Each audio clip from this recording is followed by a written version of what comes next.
Hello, everyone. I'm Norm Kissinger from Redeeming the Time Brothers Ministries.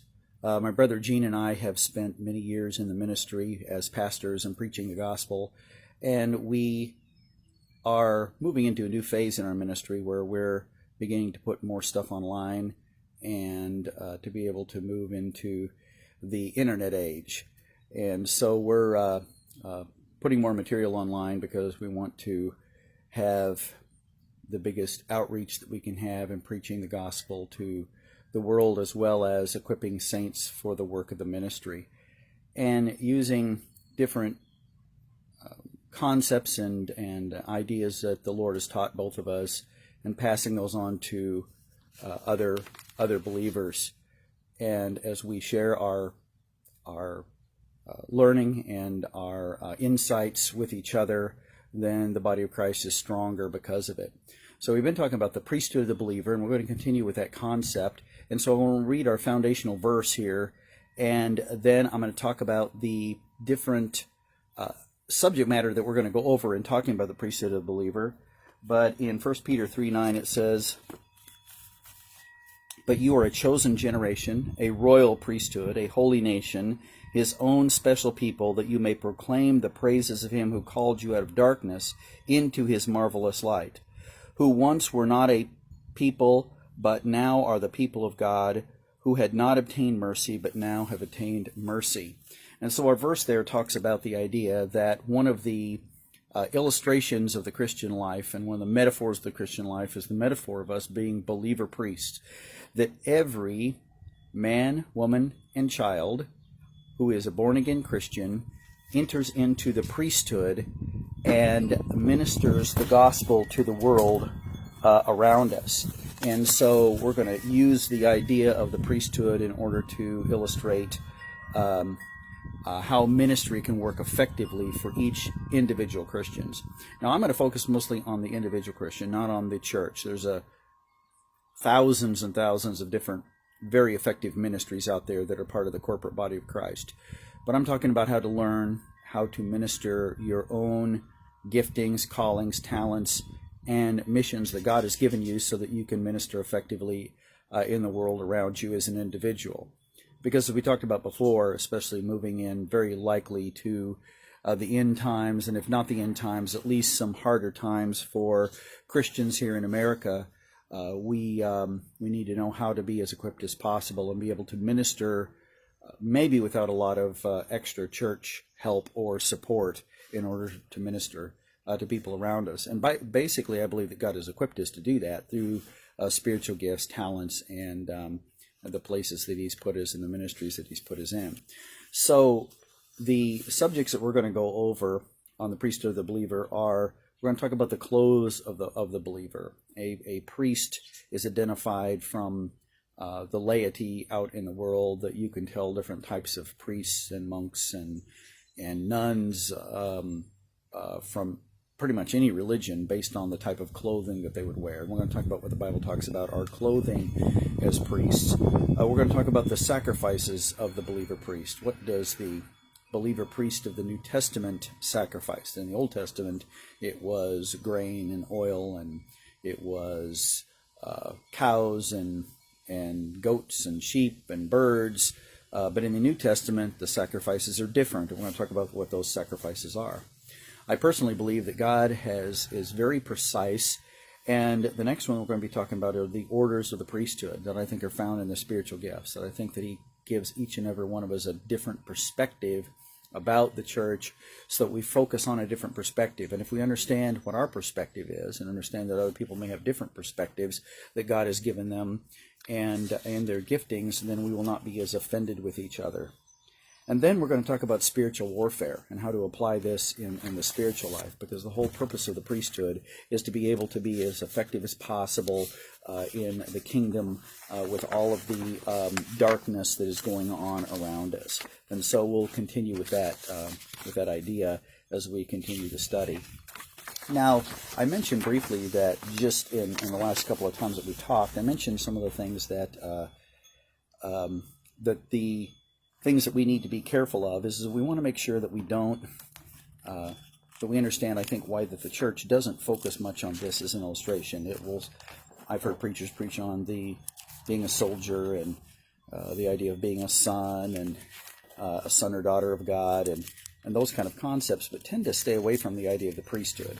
Especially the Protestant church tends to do that. So I'm turning in my Bible over to Hebrews chapter 9, and that's where we'll begin to look at this concept here and talk about several of the pitfalls of why I think the church has avoided the idea of developing the priesthood of the believer as a type of ministry and illustrating the ministry that we all have.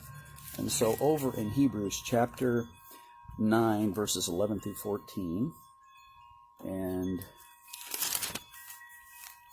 it says to us here, verses 11 and 14, "But Christ came as a high priest of good things to come, with a greater and more perfect tabernacle not made with hands, that is, not of this creation, not with blood of goats and calves, but with his own blood he entered the most holy place once and for all, having obtained the eternal redemption.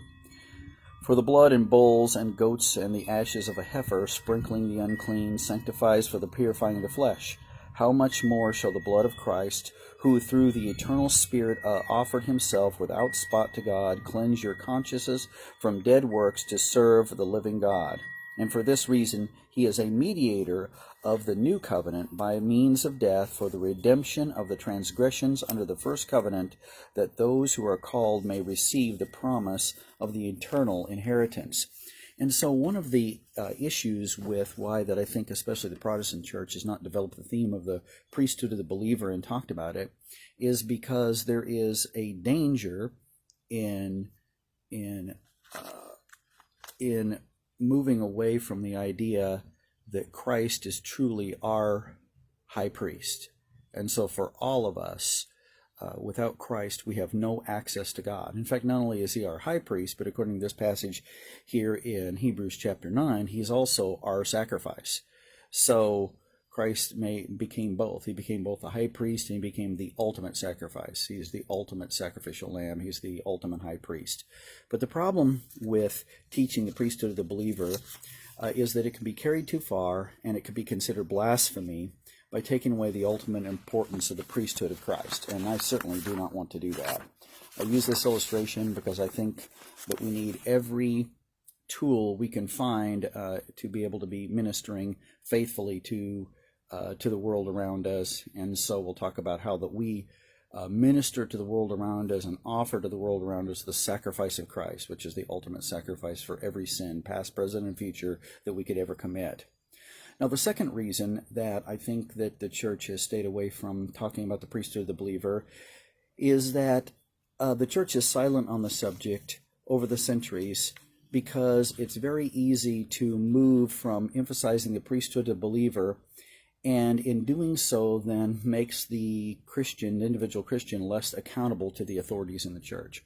We are still responsible for each other, and to be there for each other, and to pray for each other, and to gather with each other, and those concepts. And so almost every concept in the New Testament, if you read church history, which I love history, and especially church history, has been misused and carried to extremes, and therefore it has become heresy. So that's I'm just telling you the valid reasons why the church may avoid the idea of talking about the priesthood of the believer as a concept of spiritual growth.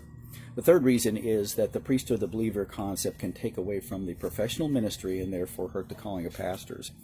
And so the third reason would be that there's a fear that if we talk about the priesthood of the believer and if individual Christians become more empowered to do what they're supposed to do, that the ministry of pastors would become less or become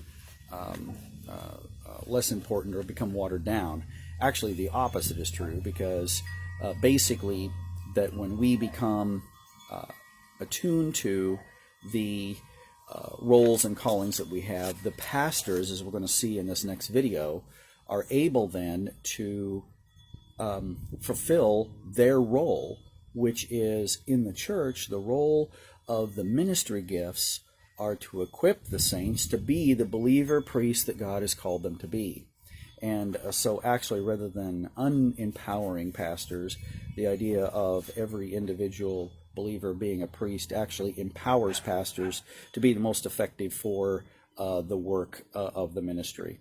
And so I wanted to go more in detail over both what we're going to cover today and also go a little bit more in detail over what some of the reasons why I don't think the church used the idea of the priesthood as a believer as a metaphor over the years, and some of the pitfalls. And so when we meet again, we're going to be talking about what is the benefit, basically, of using the priesthood of the believer, and why it's important that we are as equipped as possible as individual Christians to do the work of the ministry, whether we're in a church or not, whether we have ministries within the church or not, that we understand our own giftings and are able to use them for the Lord. So there's some big benefits to doing so, and we'll talk about those next time. This is Norm Kissinger from Redeeming the Time Brothers Ministries. Be sure and watch our videos and our podcasts, and Brother Gene, as he teaches many wonderful lessons online. God bless you guys, and we'll see you soon.